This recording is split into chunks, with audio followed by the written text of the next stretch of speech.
From Athens, West Virginia, this is Old Boots and New Roots.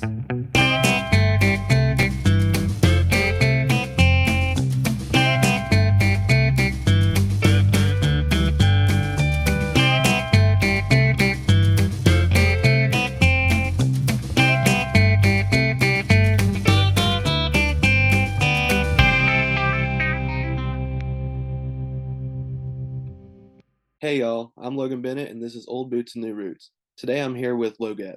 How are you guys doing today? Good. How are you doing, Logan? Pretty good. For those people that don't know who you are, tell us a little bit about yourself. Yeah, I'm Gus Johnson. I'm the lead singer of the group. Both of us were born in Lexington, Kentucky. And we moved to Holmes County, Ohio when I was 4, so he would have been 2. And yeah, we play country music. Yeah, I'm Finn Johnson. He basically everything he said goes for me, except I play mandolin. More of a multi-instrumentalist. He's the main guy. He's the head guy. What do they call that? Lead singer, No, no, manager, no. He's like the head guy of the band. head honcho. I don't know. Yeah. The front man. That's what I'm Yes, thinking front of. man. I'll move over. So It's the what front first man. got you guys interested in music? Honestly, like for me, I just had always sort of like sang and like music. So my mom signed me up for guitar lessons. I come from a musical family on my nana's side. So my dad's mother, her whole family from Eastern Kentucky, they're very musically talented. Um, I guess that's where I picked it up from, but I just from a young age I've latched on to music. I didn't like guitar, but then we went and we saw this guy at Atwood Lake play, and he was kind of like Gus, a good singer, just played guitar. Then he had a really good mandolin player with him. What's his name again? Larry Knotts, and he had this guy named Mandolin Dave, and he played mandolin for rock songs, country songs, pop songs, and so I just decided that's the best duo instrument. So that's what I play it now with Gus. So you guys are pretty young. So what made you want to get into music as an actual career? Honestly, I probably just have dragged Finn along through all this. Yeah, I wouldn't really call it a career as much for me. Yeah, I think, we never really sat around and said we want this to be what we're gonna do. But Nah, you said that. well, I said that, He's definitely. but like I never thought it was a possibility, really. It was just sort of like one of those kind of offhanded dreams that I had for a long time. And we decided kind of just we're going to record our songs. They're pretty good. We're going to put them out. We're going to see where it goes. And we've been much more successful than we ever expected with that. So I think both of us are excited about it, and we never expected a career out of it. And it just sort of, it seems to be coming. Doors are opening, I guess. Yeah, I guess I do kind of refer it as a career now, I guess now. But I never would have. Like 2 months ago, this wasn't even an option, but is now. Who would you guys say are your biggest musical influences?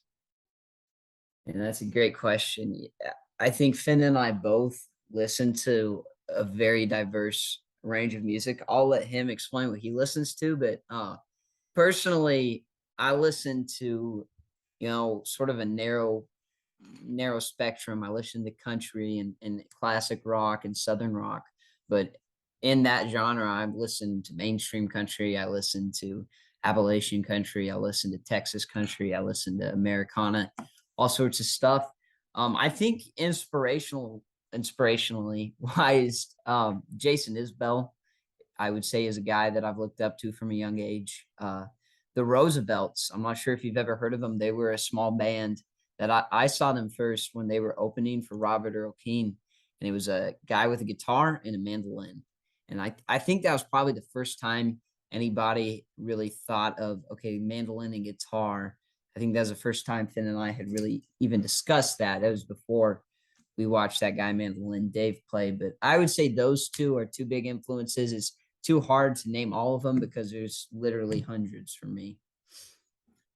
I listen to a little bit of everything, so country, everything Gus said, and then you have rock, like new rock, some jazz, classical music, grunge rock. Really like Pearl Jam.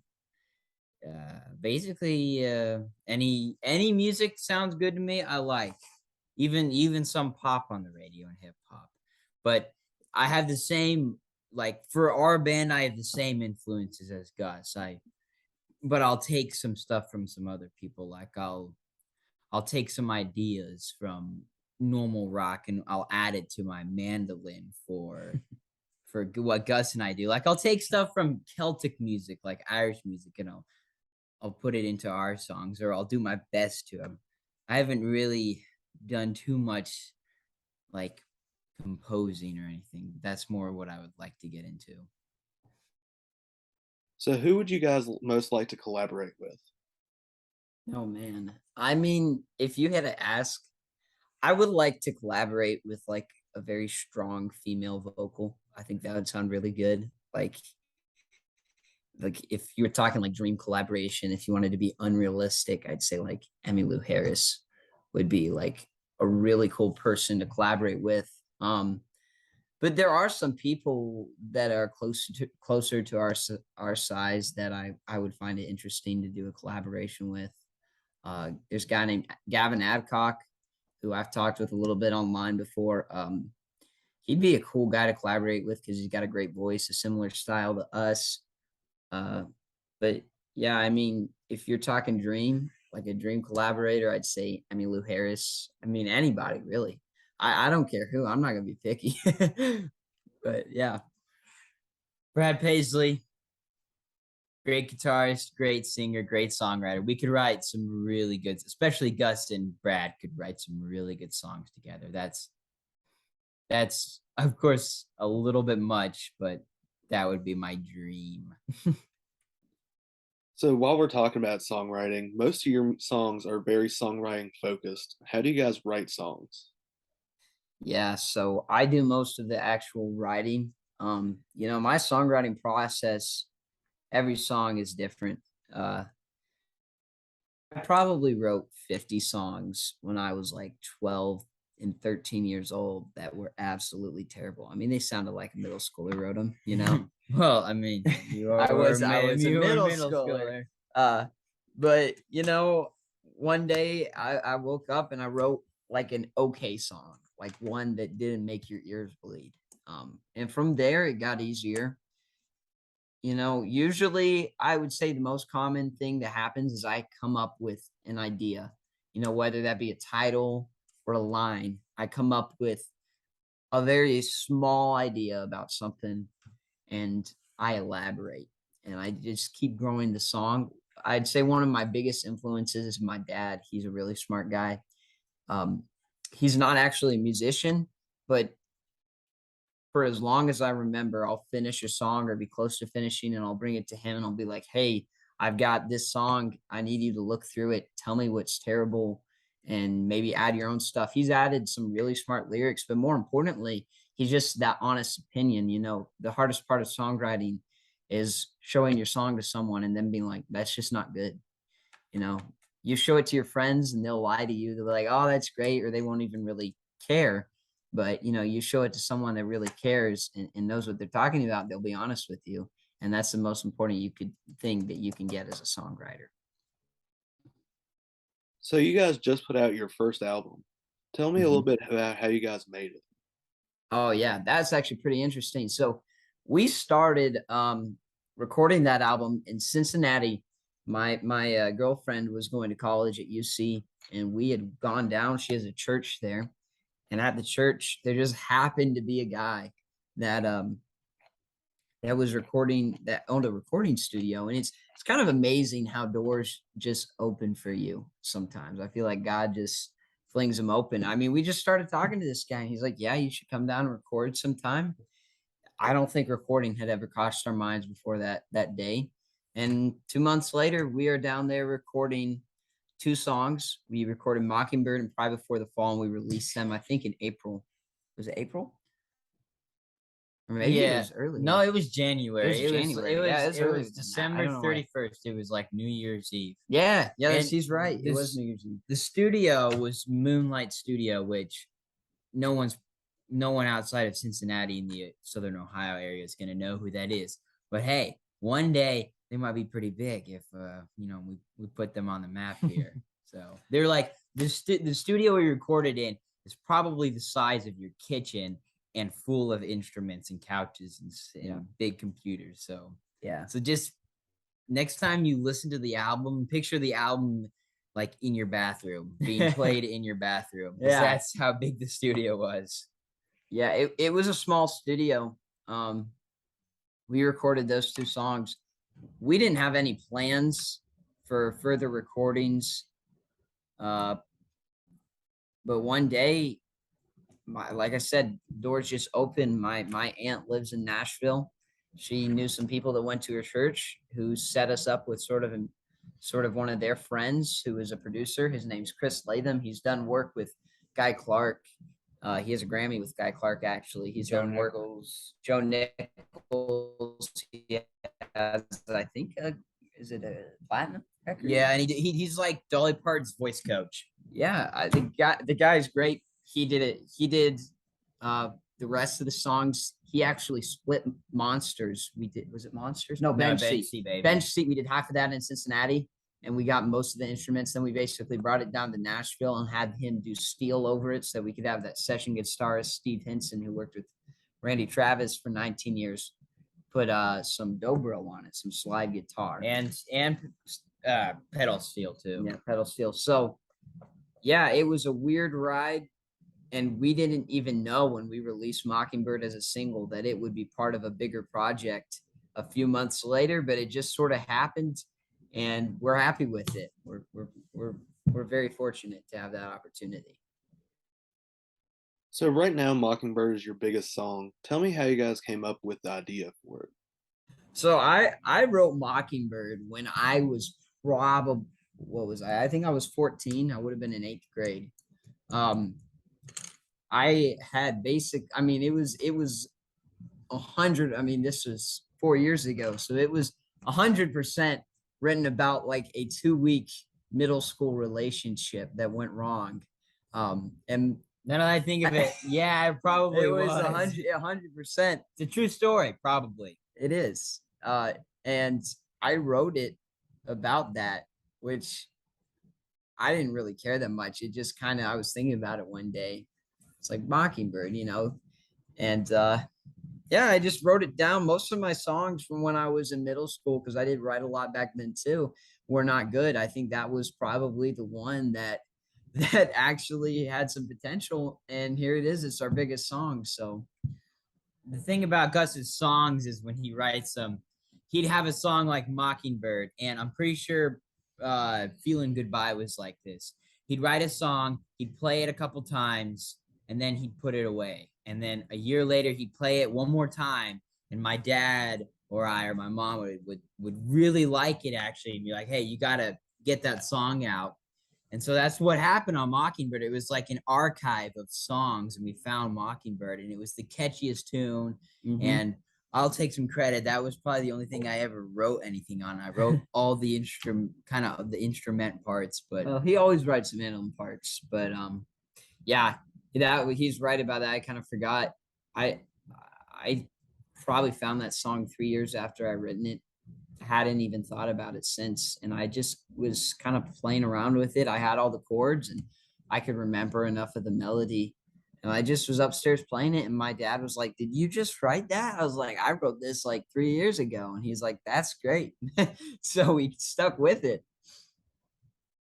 Recently, you guys got a break through Grady Smith. Tell me how that happened. All right. Well, that's a cool story too. So we have no budget. We are very low budget. Some people are under the impression that we're making a lot of money right now. I don't know why, but we're not making any money right now.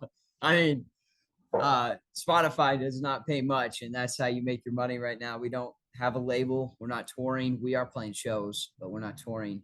We're not that big yet. But so I have to be creative about how I get us out there. I use a lot of TikTok, a lot of social media, just play a lot of shows, meet and greets. But one of the things I did is before we were even big at all, I mean, this is back in the days of no TikTok account, like 500 followers on Instagram.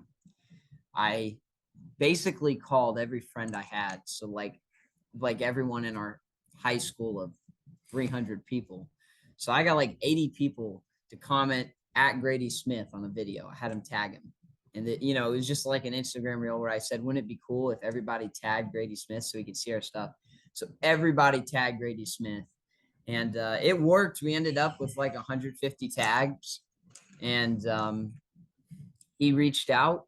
We started talking, you know, he'd occasionally shout us out on Instagram. And then when we released our album, he actually was kind enough to put us on a video. And it's been a great relationship with him. We also have a relationship with, that kind of sounds weird when I say relationship, but we've been talking to a site called Country Central. I'm not sure if you're familiar with them. They've got a huge Instagram following, and they've also, similarly to Grady Smith, they've been giving us the spots and playlists and tons of shout outs. Both of those accounts have given us a huge following, and a lot of people have found us through those two people, and we couldn't be more thankful for those guys.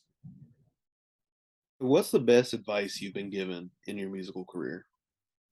That's so tough. I've been given so much good advice. And you know, I can't tell you there's one piece of advice that has been the most to me. I would say my dad, you know, my dad's always been kind of hard on us from a young age. And you don't understand it when you're growing up, like why you do all this work and stuff until one day, you know, you're like, wow, you know, I'm in high school.